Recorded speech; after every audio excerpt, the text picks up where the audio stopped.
The federal government is coming to the end of the year celebrating its achievements, but another opinion poll today shows, as many have this year, that it is running behind Labor. The Prime Minister continues to defend his government's choices and in interviews this morning came up with a couple of formulations to explain why people think promises were broken, but the government doesn't. I don't say everything's been perfect, Chris, and obviously there are some things that I would wish otherwise, but I believe we've kept faith with the people and delivered on our commitments. Sure, Koshi, people can focus on the negative, but so you don't apologise for anything you've done? You don't apologise for misleading the public and the voters on all the promises you've broken?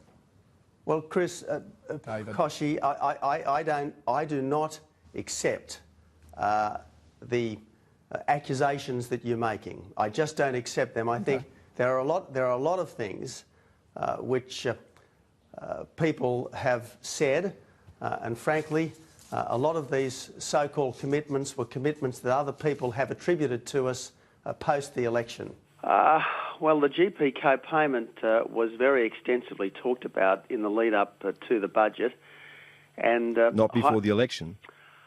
Well, it certainly wasn't ruled out before the election.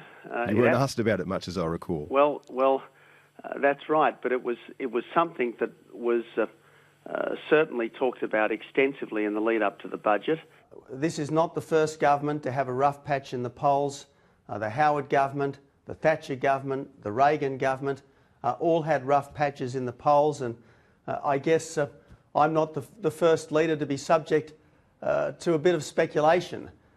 But I think that the public are also focusing on performance, and this is a government which has fundamentally kept faith when it comes to the big commitments we made to the Australian people. Our job is to be the best possible government under the circumstances in which we find ourselves. We went to the election with a plan. We're putting the plan into practice.